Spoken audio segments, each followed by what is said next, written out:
Selfie telah menjadi gaya hidup warga perkotaan di tanah air.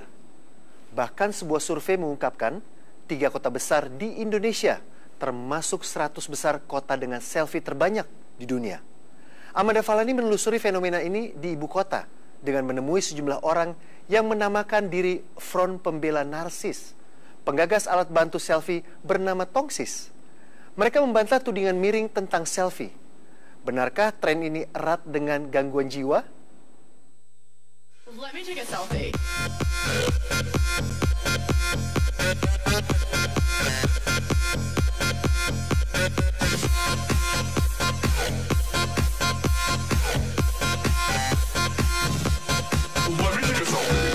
Inilah fenomena yang bisa dijumpai kapan saja di ibu kota. Woi, selfie dulu. Dilakukan oleh siapa saja. Dan di mana saja. Selfie. Let me take a selfie.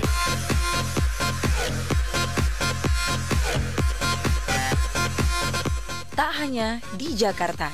Inilah kota-kota besar di dunia yang warganya gemar memotret dan mempublikasikan fotonya sendiri. Di Indonesia, penggila selfie tersebar di 22 kota.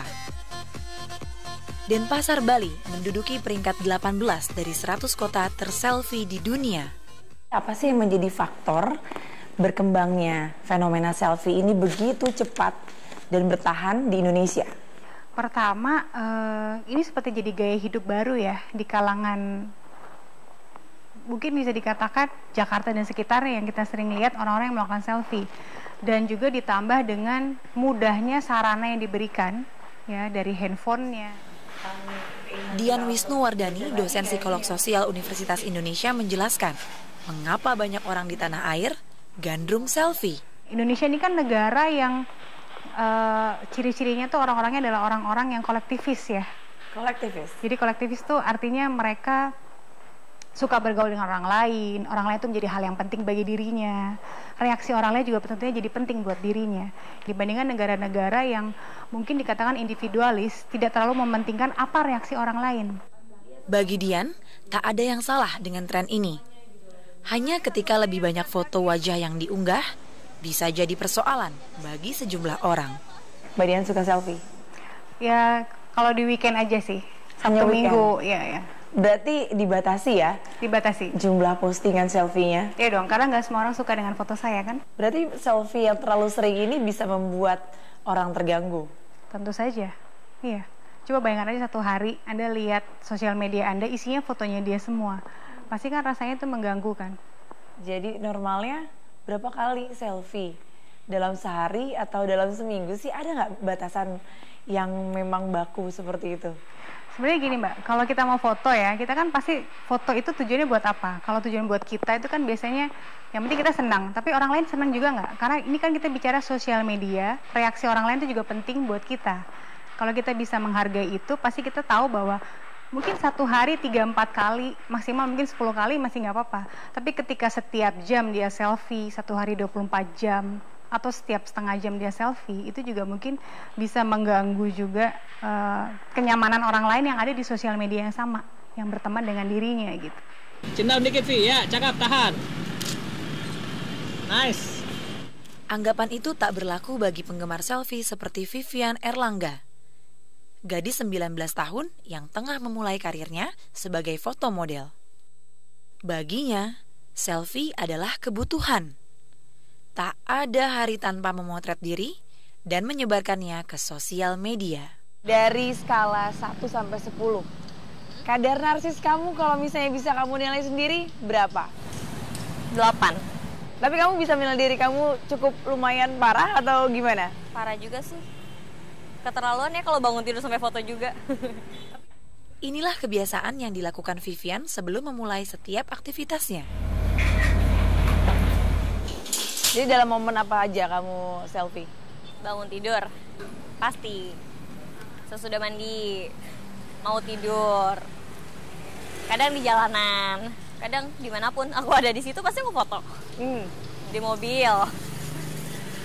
Ya banyak.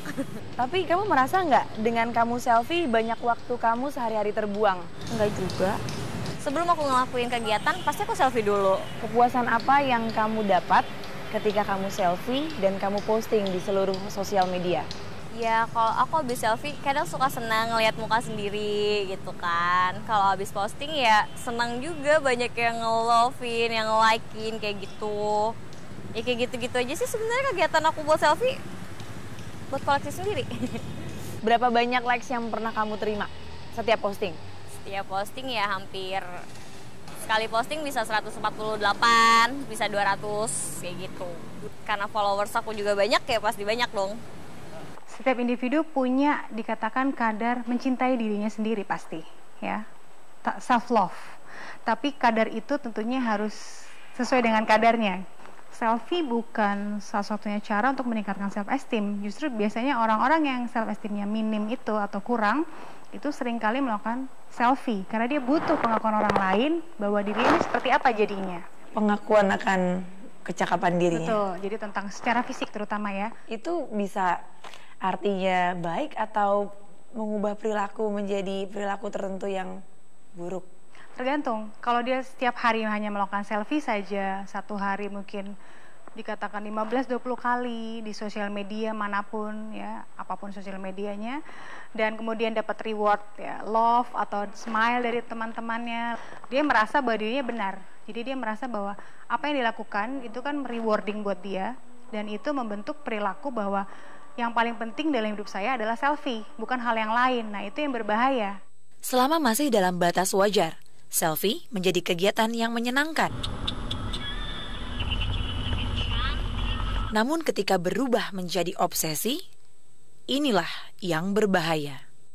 Seringkali selfie ini ketika sudah melebihi level atau kadar tertentu dikaitkan dengan masalah gangguan jiwa. Bagaimana ini saling terkait, Mbak? Betul. Jadi hati-hati. Kalau kita melakukan selfie, kita lihat kan foto selfie, kita lihat kurang lagi, kita foto lagi, kurang lagi, foto lagi, sampai dapat yang the best.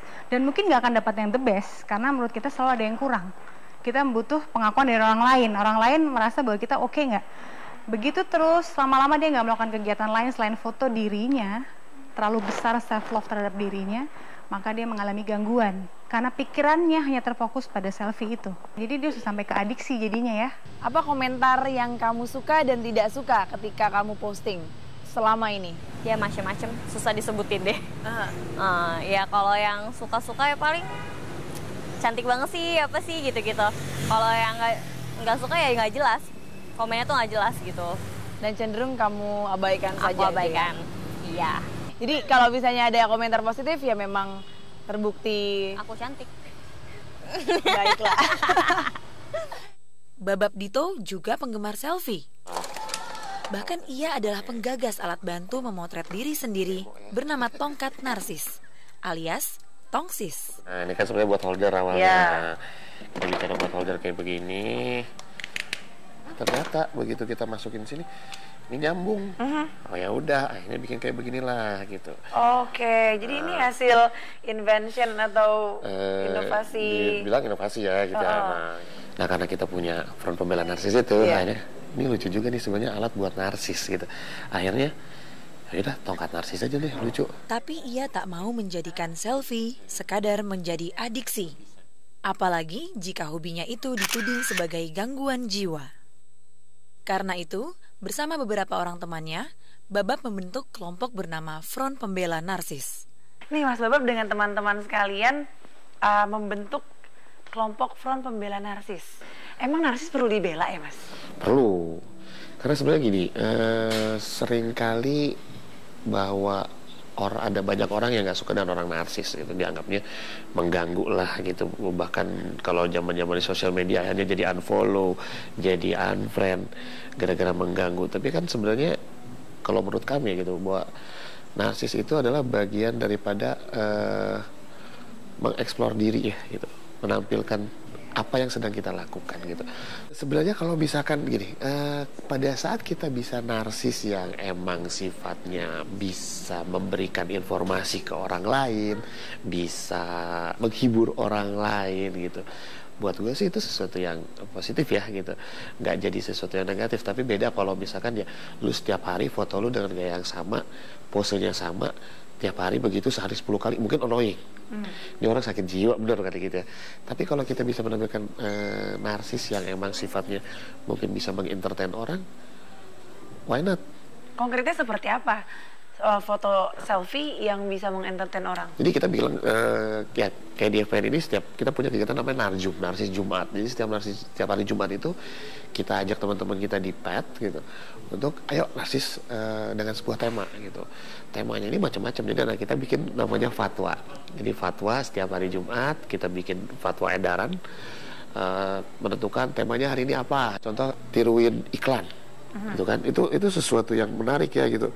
Dan waktu itu kita kompetisiin, waktu itu juga hadiahnya Tausis gitu ya, itu kita kompetisiin tuh. Bayangkan setiap wisatawan di Indonesia gitu ya, yang dia bisa bercerita foto narsisnya tapi dengan suatu cerita dan diupload ke sosial media, kita bisa berapa banyak warga Indonesia yang bisa memamerkan kekayaan Indonesia gitu, bayangin.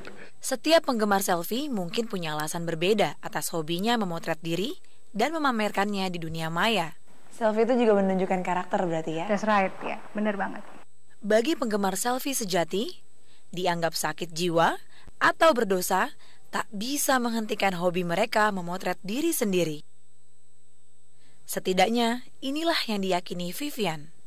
Baginya, selfie adalah kebutuhan. Kalau misalnya ada penelitian yang mengatakan terlalu mencintai diri sendiri itu adalah hal yang berkaitan erat dengan gangguan mental, kamu setuju? Enggak lah. Ya aku kan kayak selfie gitu kan mencintai diri aku sendiri, menghargai apa yang aku punya gitu. Tanpa selfie hidup kamu seperti apa? Hampa banget. Gila belanja di dunia maya. Mungkin Bapak agak panjang sedikit aja. Pembayarannya COD. Nanti Ibu akan dihubungi sama pihak warehouse. Sesaat lagi di 360.